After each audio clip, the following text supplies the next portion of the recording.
Bonjour tout le monde, bienvenue dans cette nouvelle vidéo, donc voilà, la première de 2022. Voilà, pour commencer l'année, on va faire une foire aux questions que j'avais initialement prévu de filmer fin décembre, pour voilà, boucler l'année 2021 et vous parler des choses que j'avais en tête à ce moment-là, sauf que malheureusement j'ai attrapé le Covid comme la plupart des Français et des Françaises, et comme pas mal de monde dans le reste du monde, donc voilà, je suis restée au lit pendant une semaine et j'ai annulé tous mes plans pour la fin d'année, et du coup j'ai pas pu filmer cette vidéo, mais du coup on va la filmer maintenant que j'ai la tête un peu plus fraîche et que j'ai pu me reposer et voilà, prendre un peu de congé pendant le mois de décembre, donc c'est pas plus mal. Et voilà, vous m'avez posé pas mal de questions sur Instagram, sur un bilan de 2022, sur ce qu'il y a des changements que je prévois de faire, sur comment je me sens, sur voilà, plein de choses de mon métier, de ce qui concerne mon activité, tout ça, donc ça pourrait être intéressant de le faire, de répondre à toutes vos questions, bah voilà, maintenant. Et j'espère que vous passerez un bon moment. N'oubliez pas que voilà, je vais vous mettre tous les temps de la vidéo, voilà, si jamais il y a une question qui vous intéresse pas, une autre qui vous intéresse davantage, vous pouvez passer, etc. Donc ce sera plus sympa pour vous. Et voilà, sinon je suis très contente de vous retrouver, j'espère que ce sera la première vidéo d'une série de vidéos que voilà, je vais poster plus régulièrement maintenant que je peux vraiment reprendre les vidéos sur YouTube, parce que pendant un moment c'était un peu chaud à la fin de l'année là au niveau du rythme de travail. En fait j'ai pas vraiment pu poster de vidéos, mais maintenant j'espère pouvoir reprendre, donc c'est pour ça que j'espère que cette vidéo sera la première d'une longue série de vidéos toutes les semaines, mais bon, on verra bien si j'y arrive ou pas. En tout cas, je vous souhaite la bienvenue et un bon retour sur cette chaîne YouTube qui, je l'espère, sera plus dynamique et plus active dans les prochaines semaines, mais voilà. Sur ce, voilà, je vais répondre à vos questions, ça va être un peu dans tous les sens parce que j'aime bien quand c'est spontané et que j'ai pas regardé trop à l'avance les questions, histoire que ça puisse être, voilà, comme je vous dis, spontané et pas trop prévu à l'avance, que je puisse vous répondre du tac au tac, un peu sur vraiment les choses telles qu'elles me viennent, ce sera plus honnête, je pense. Donc voilà, c'est parti, voilà.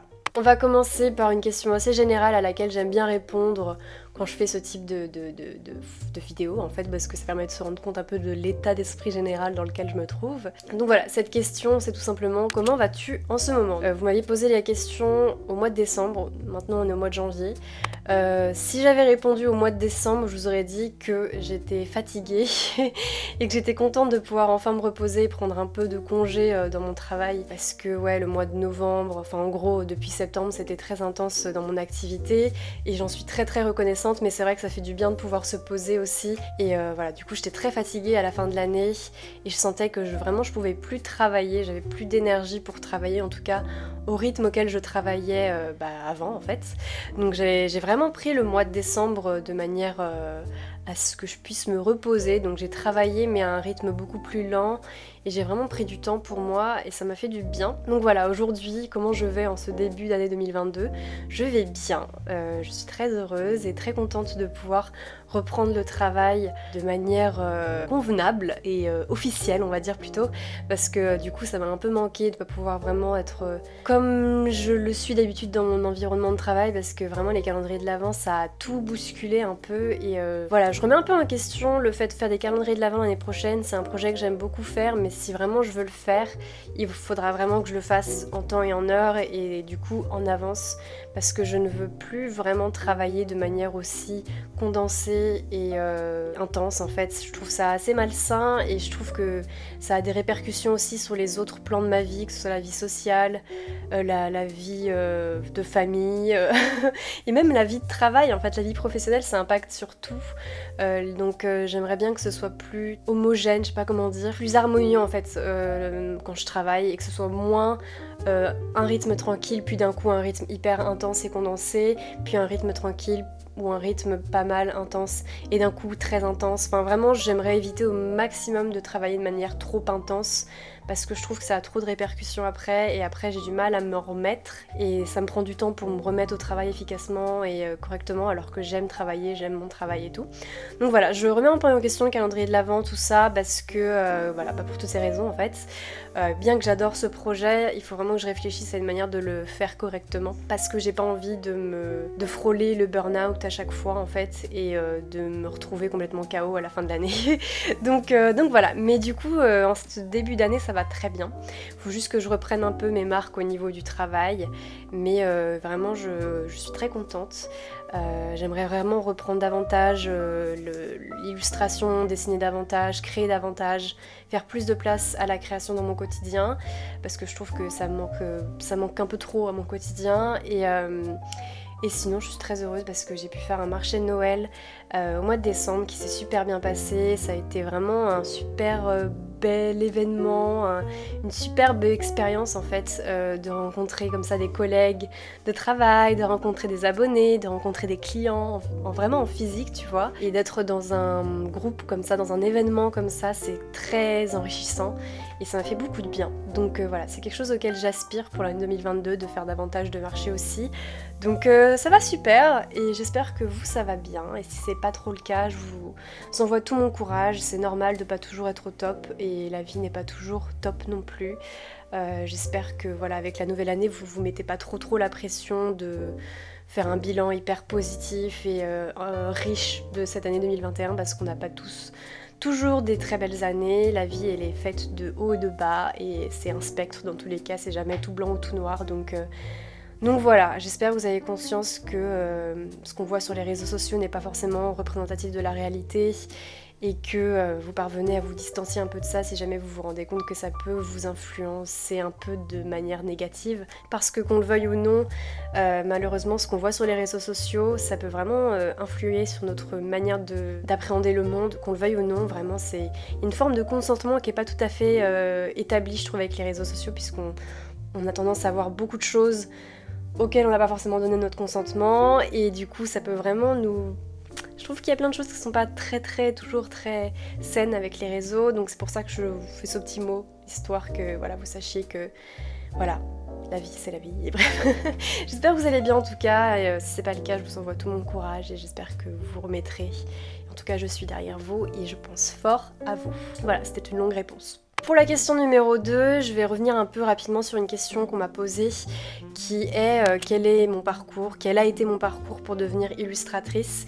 Sachez que j'ai fait une foire aux questions au mois de juin-juillet je crois, où je réponds à cette question en détail. Donc voilà, je vous mettrai le lien dans la barre d'infos si jamais ça vous intéresse, parce que je reviens vraiment dessus de manière très détaillée et complète. Donc voilà, je vous mettrai le lien dans la barre d'infos si ça vous intéresse, parce que j'ai déjà tout dit et du coup je vais pas répéter dans cette vidéo, ce serait un peu contre-productif.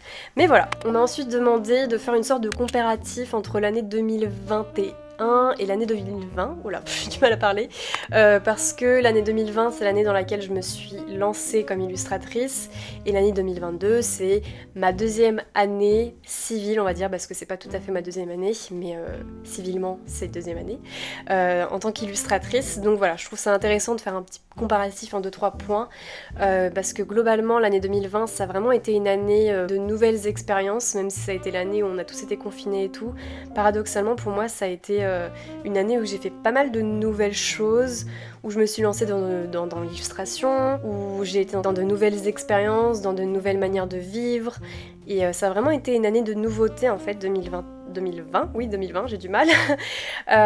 Et ça a été une année de réalisation de mon rêve, concrétisation de mon rêve, donc c'était assez excitant, intense, et en même temps c'était difficile parce que j'étais dans une situation assez précaire au début. J'en ai parlé un peu aussi dans la dernière vidéo FAQ que j'avais fait au mois de juillet si ça vous intéresse. Mais du coup cette année 2020 elle était vraiment particulière, pleine de nouveautés, pleine de réalisations de rêves, du coup très enrichissante, très vitalisante j'ai envie de dire. L'année 2021 du coup par rapport à cette année 2020 a été plus concrète en fait, c'est-à-dire que 2020 c'était waouh, je me lance, je réalise mon rêve, c'est un truc de fou, j'aime trop ce que je fais, c'est un truc de fou, je suis en train de vivre mon rêve, machin bidule truc muche, même s'il y avait beaucoup de stress aussi. Et l'année 2021 ça a été ok.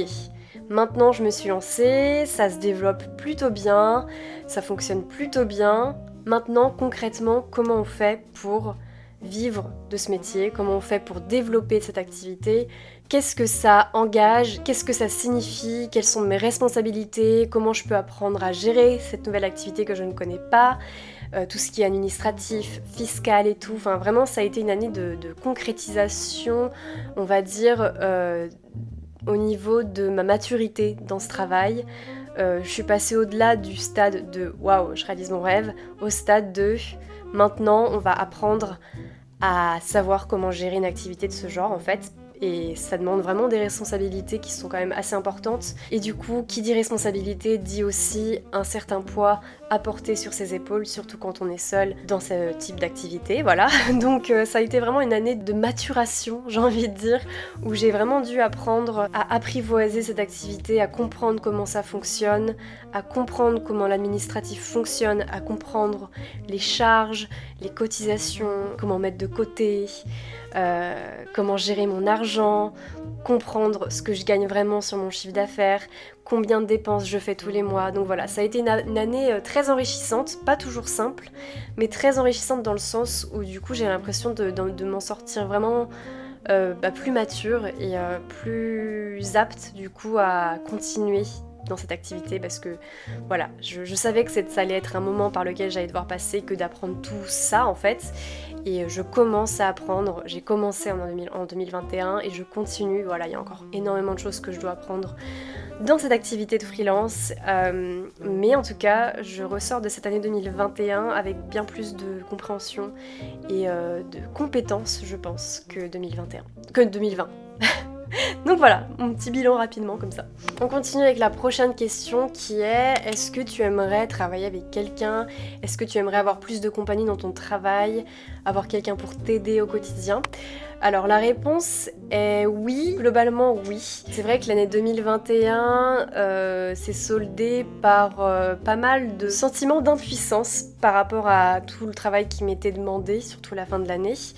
Et je me suis vraiment dit que ouais, j'aurais bien besoin d'aide pour m'aider à gérer les commandes, à gérer les calendriers de l'Avent. Mais en fait, ce qui est compliqué, c'est qu'avec le statut que j'ai, il faut vraiment que je me renseigne davantage sur comment je pourrais avoir quelqu'un pour m'aider un petit peu de temps en temps, parce qu'en fait, en fonction des mois de l'année et des périodes de l'année, c'est pas du tout pareil. C'est vraiment la fin de l'année en fait, durant laquelle j'aurais vraiment besoin d'aide, je pense. Donc ça, c'est pour ce qui est de l'aide. Il y a vraiment des moments où oui, je me dis j'aimerais bien avoir quelqu'un qui pourrait s'occuper de certaines tâches, et moi ça me permettrait vraiment de pouvoir me concentrer sur le cœur de mon travail qui est la création et le partage avec vous. Et c'est vrai qu'à la fin de l'année, je me suis vraiment sentie dénouée de mon travail, de l'essence de mon activité, parce que j'avais l'impression de plus pouvoir me concentrer sur ce qui était le plus important et de plus vraiment pouvoir développer mon activité, tellement j'avais de commandes à faire, puis les calendriers de l'Avent à faire, puis le marché de Noël à préparer. Donc c'est vrai que j'aimerais bien avoir quelqu'un avec qui travailler de temps en temps, quelqu'un qui pourrait m'aider dans mes tâches. Mais c'est vrai qu'après je me dis mais comment trouver quelqu'un? Ensuite j'ai pas forcément les ressources pour pouvoir embaucher quelqu'un pour l'instant, donc ça qui est aussi le paradoxe en fait, c'est que parfois j'aurais besoin d'aide mais en même temps j'ai pas non plus suffisamment de ressources pour embaucher quelqu'un. Et ensuite il faut trouver la bonne personne, comment trouver la bonne personne, et ensuite il faut apprendre à cette personne comment réaliser toutes les tâches que j'aimerais que cette personne réalise. Et j'ai remarqué que je suis pas la personne la plus pédagogue, mais après ça s'apprend, hein. Ça s'apprend de toute manière de travailler avec des gens, et surtout d'être dans cette posture de chef d'entreprise. C'est ce que je suis, mais ça me fait bizarre de me visualiser comme étant dans ce statut et du coup de devoir donner des directives à quelqu'un.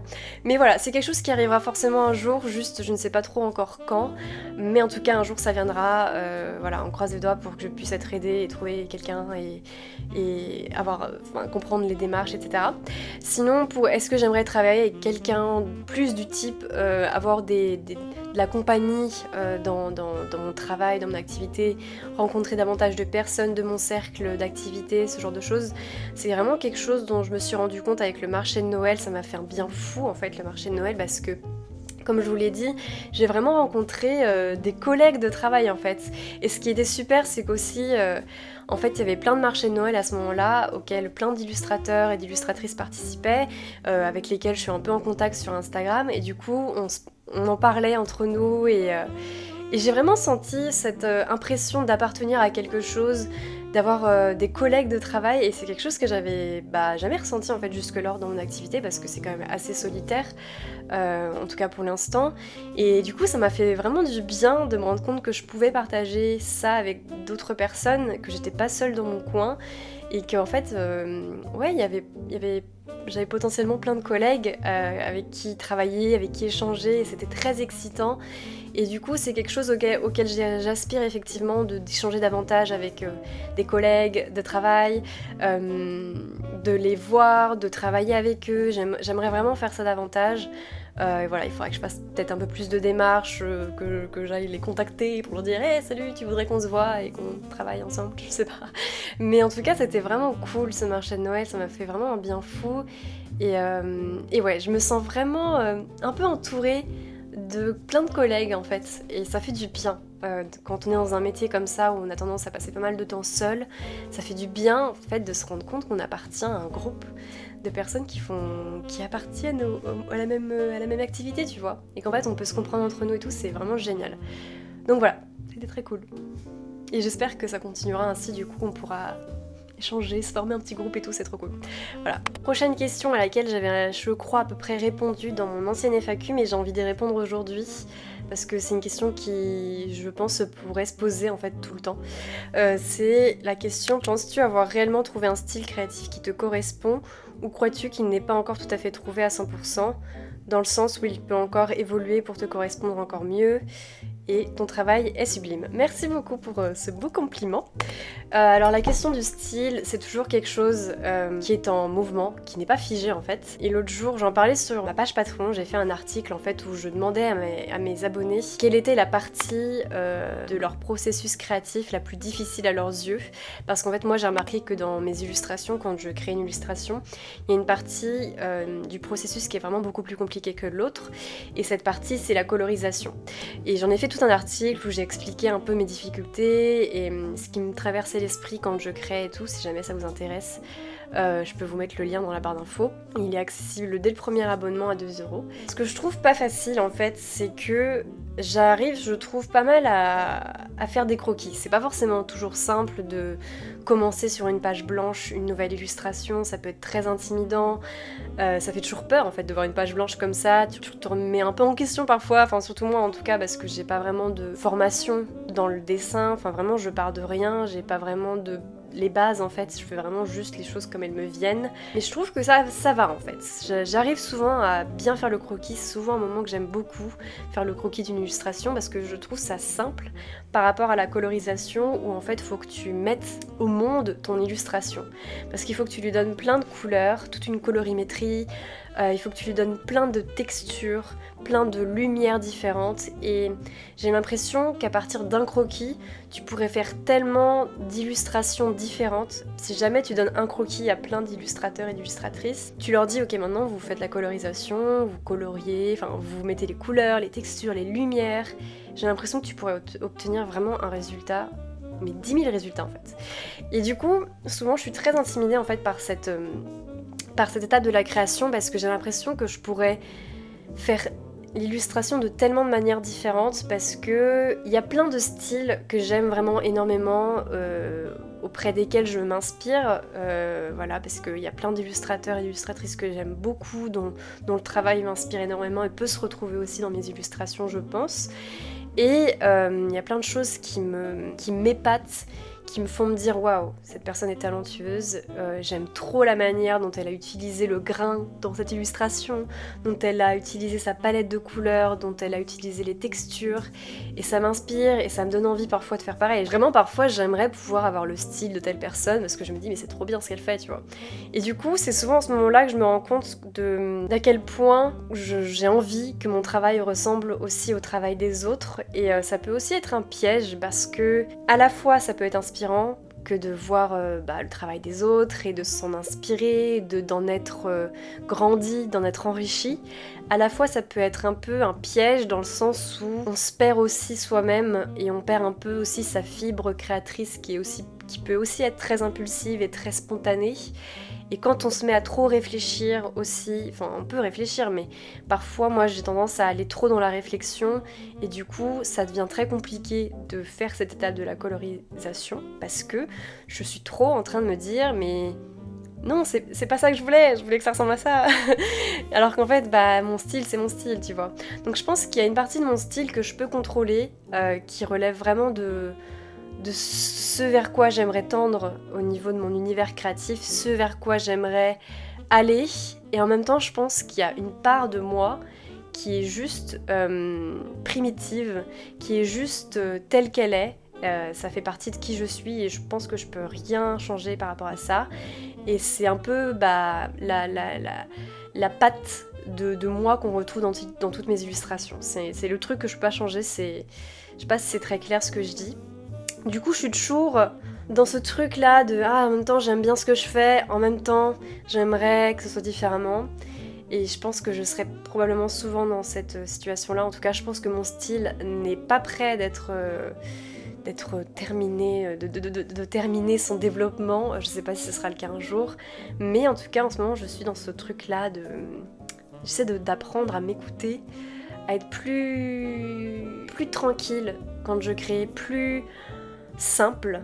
Voilà, pour essayer d'être plus... comment dire, portée par mon élan créatif et pas trop par ma tête. Je sais pas si c'est très clair. Mais voilà, voilà ma réflexion du moment. Prochaine question, on m'a demandé plusieurs fois quelles étaient mes ambitions pour 2022, quels sont mes projets pour 2022, qu'est-ce que j'aimerais pour 2022. Et alors pour tout vous avouer, c'est une question qui m'intimide un peu parce que je trouve que, je ressens un peu la pression du coup de nouvelle année, du coup il faut que je propose de nouvelles choses. Des choses encore plus folles et tout, toujours aller plus loin, tu vois. Alors que parfois on est bien là où on est et il faut aussi apprendre à maîtriser son activité telle qu'elle est et à avoir un bon rythme tel qu'elle est. Enfin, je sais pas trop si cette année je vais proposer des créations qui sortent un peu de l'ordinaire ou qui sont un peu plus originales ou d'autres formats de création, tu vois, genre des t-shirts, des sacs, des trousses, je sais pas moi, du masking tape, même si ça j'aimerais vraiment faire, mais voilà, je sais pas trop, je vous avoue que ça m'intimide cette question parce que, ouais, ça fait peur, je trouve, de penser à ça. Je sais pas trop si j'ai les ressources pour pouvoir faire des créations un peu plus... Je sais pas comment dire, des créations que moi je peux pas vraiment faire, tu vois, genre je peux pas vraiment faire un sac, ni vraiment une trousse. Le masking tape, je peux pas le faire moi-même non plus. C'est sûr que, par exemple... Il y a un truc que, j'aimerais vraiment pouvoir proposer du masking tape sur ma boutique, un peu comme celui-là là que j'ai acheté au marché de Noël l'autre jour. Enfin, je l'ai acheté. Elle me l'a donné, je crois d'ailleurs. Elle me l'a donné parce qu'elle était trop gentille. C'était une créatrice. Et il est trop beau d'ailleurs. Le problème c'est que, comme je vous l'ai dit plusieurs fois, malheureusement il n'y a pas vraiment de fournisseurs en Europe, ou alors j'en ai pas trouvé. Je crois qu'il y a une personne qui a trouvé un fournisseur en Europe, mais c'est ce genre de truc genre... J'ose pas aller lui demander, tu vois, parce qu'elle a trouvé son fournisseur et je pense qu'elle a galéré pour le trouver et tout, et je sais pas si j'oserais lui demander, c'est un peu bizarre, tu vois. Mais sinon, les fournisseurs de masking tape, tout ça, c'est en Chine, je crois, en Chine principalement. Moi, si le fournisseur n'est pas en Europe ou en France, pour moi, c'est pas possible de travailler avec, parce que j'ai vraiment envie de limiter au maximum les transports, enfin voilà, d'avoir une empreinte carbone trop élevée, c'est quelque chose que je veux éviter au maximum, donc malheureusement voilà, c'est un peu compliqué. Sinon pour tout ce qui est produits un peu plus spéciaux, genre des t-shirts, voilà, tout ça, pour l'instant je n'en suis pas là, je pense. Concrètement, ce que j'aimerais pour 2022, c'est vraiment apprendre enfin, en venir à un rythme que je parviens vraiment à gérer, quoi, parce que je trouve que l'année 2021 a été assez folle et j'ai pas toujours su me retrouver dans un rythme sain et équilibré par rapport à tout ce que je devais gérer, tellement il y avait de choses à gérer. Donc mon objectif, c'est vraiment de parvenir à trouver enfin quelque chose de correct. J'aimerais bien réussir à publier toutes les semaines sur YouTube, à publier davantage sur Instagram, parce que je trouve que je publie pas assez, et la raison pour laquelle je publie pas assez sur Instagram, c'est parce que j'ose pas publier ce que je fais, ou je trouve que ce que j'ai fait ne ressemble pas suffisamment à ce que j'ai publié dans le passé, donc ce serait bizarre de voir cette création qui change un peu de l'ordinaire. Voilà, j'ai envie de me prendre moins la tête en fait sur Instagram et de publier tout ce que je fais, quand bien même c'est pas forcément une création qui va avec le reste ou je sais pas quoi, tu vois. Donc voilà, j'ai vraiment envie de prendre soin de mon activité, de continuer de la développer, de continuer de travailler avec des marques, de pouvoir faire des partenariats, de pouvoir avoir des sponsors pour pouvoir avoir un revenu qui est un peu plus stable et safe. Parce que ça c'est quand même quelque chose qui est compliqué aussi, on va pas se mentir, même si c'est mieux, c'est pas encore ça. Et surtout ça dépend des mois, il y a vraiment des mois où c'est la fête au niveau du chiffre d'affaires, il y a des mois où pas forcément en fait, et c'est ça qui est aussi très particulier, c'est cette différence dans l'année entre le rythme de travail, le chiffre d'affaires qu'il peut y avoir, c'est assez impressionnant. Donc bref, j'ai vraiment envie de continuer d'apprendre dans mon métier, de prendre soin de mon métier, de prendre soin de mon activité, de ma chaîne YouTube, de continuer de bien travailler et de continuer, enfin de vraiment être plus présente sur ma page Patreon. C'est quelque chose que j'aimerais faire et c'est quelque chose que je fais là depuis le mois de janvier. J'essaie d'être beaucoup plus présente sur ma page Patreon, d'écrire des articles, de poster des photos de ce que je fais, de parler avec ma communauté, de leur partager des plannings et tout, et du coup c'est vraiment ce que j'ai fait depuis janvier. Donc voilà, je me concentre vraiment sur ma page Patreon, c'est quelque chose que je veux vraiment faire pour 2022 aussi. Donc voilà, c'est des choses qui sont assez simples finalement quand on y pense. Voilà, j'ai pas encore de projets vraiment frivoles, enfin des projets de folie, genre moi je suis quelqu'un d'assez... voilà, j'aime bien être bien, de bien vivre correctement, de pas être un peu trop partout, et j'essaie d'être réaliste aussi, hein.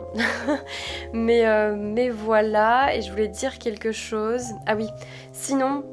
un projet, ce que j'aimerais pour 2022, c'est faire participer à davantage de marchés, voilà, avoir l'occasion de pouvoir participer à d'autres marchés dans Paris, avec d'autres illustratrices, voilà, j'espère que j'aurai des occasions comme ça pour continuer, enfin pour vendre une nouvelle fois en physique et rencontrer des collègues et passer du temps avec des collègues et rencontrer des clients et tout, j'espère que j'aurai davantage d'opportunités de ce type-là. Donc voilà, j'espère concrètement juste une année où ça continue de se développer, où moi je trouve un peu plus mon équilibre dans mon travail et dans ma vie personnelle. Et voilà, voilà, moi j'aime bien, c'est simple. C'est simple mais c'est bien. Pour terminer, je vais répondre à plusieurs petites questions comme ça qui m'ont été posées. Achat de nouveaux matériels prévus. Alors en achat de nouveaux matériels, maintenant que j'ai acheté ma nouvelle machine de découpe, j'aimerais enfin pouvoir acheter... il y a plusieurs choses que j'aimerais acheter en vérité. J'aimerais acheter une nouvelle caméra pour mes vidéos parce que celle-ci est bien, mais j'aimerais bien avoir une caméra un peu plus pro pour les moments comme ça où je vous parle, pour mes podcasts Patreon. M'acheter aussi un micro vraiment pour ma caméra parce que celui-là est vraiment pas terrible. Là j'utilise un autre micro, mais dans mes vlogs je remarque que le son est pas très bon, donc vraiment j'aimerais acheter une nouvelle caméra, j'espère que je le pourrai, on verra bien.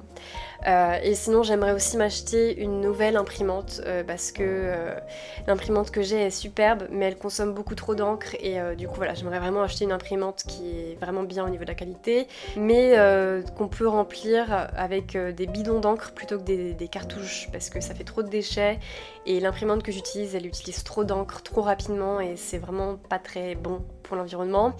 Et aussi au niveau de ce que je paie pour l'encre, c'est pas très bon non plus, je paie trop pour de l'encre, ça va pas. Donc voilà, j'aimerais bien acheter une nouvelle imprimante. Je pense que c'est principalement ça, mon appareil photo que j'aimerais bien acheter et une imprimante. Du coup on verra bien si j'y arrive ou pas.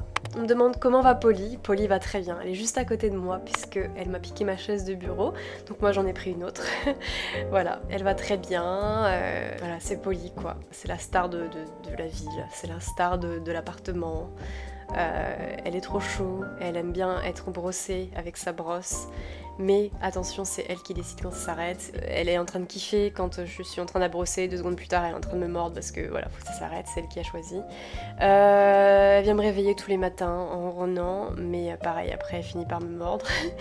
Et sinon, elle aime bien jouer, et c'est un chat, et elle est trop chou, et je l'aime trop. Et voilà, elle est trop belle, trop belle, je l'aime trop. Pourras-tu faire une vidéo sur ton expérience sur Etsy versus ton site maintenant? Je sais pas si je pourrais en faire vraiment une vidéo parce que j'ai pas 10 000 trucs à en dire. J'ai pas été super longtemps sur Etsy non plus, en fait je suis restée juste quelques semaines sur Etsy. Donc je pense pas que je pourrais en faire une vidéo, voilà, je pense qu'il y a peut-être plein de vidéos sur YouTube qui peuvent être intéressantes. Pour le coup, moi j'ai juste, Etsy ça me correspondait pas, ça m'allait pas, donc j'ai changé. Mais voilà, je pourrais pas vous en dire trop parce que comme je vous l'ai dit, j'ai pas été très longtemps sur cette plateforme. En tout cas Shopify c'est très bien, moi j'aime beaucoup Shopify, c'est là où je suis. As-tu un piercing au nez? Oui, j'ai un piercing au nez. En fait ce que je veux c'est une boucle, j'aimerais bien un anneau, mais du coup quand tu te fais percer, il faut que tu attendes 3 mois avant de pouvoir mettre un anneau, donc pour l'instant j'ai ce petit truc sur le nez qui finalement j'aime bien. Au départ je me disais I don't know about this, parce que j'ai jamais pensé, enfin j'aurais jamais cru un jour que j'allais avoir un piercing sur le nez, parce que en fait ce que je veux moi c'est juste l'anneau. Mais on va y arriver hein, bientôt je pourrais mettre l'anneau, mais pour l'instant ça cicatrise encore. Mais bref, j'ai un piercing effectivement. As-tu l'impression d'avoir progressé en dessin ou bien d'avoir évolué dans ton style depuis le début? Oui, j'ai l'impression d'avoir bien évolué depuis le début, je trouve que ça se remarque bien d'ailleurs quand on compare mes premiers dessins à aujourd'hui. Donc voilà, je trouve que ça a évolué, je trouve que j'ai progressé. Maintenant je trouve que j'ai encore beaucoup d'aisance encore à gagner parce que je trouve que je n'ai pas encore suffisamment confiance en moi parce que je manque de savoir, je trouve. Je manque de formation, je trouve, comme je pars de rien. Mais je trouve que j'ai bien progressé. Faut vraiment pratiquer à fond. Malheureusement, je pratique pas assez parce que j'ai pas assez le temps de dessiner. Il faut vraiment que j'en fasse une priorité. Mais quand on dessine au quotidien, souvent, on s'améliore. Quand on regarde le travail des gens qui nous inspirent, on s'améliore.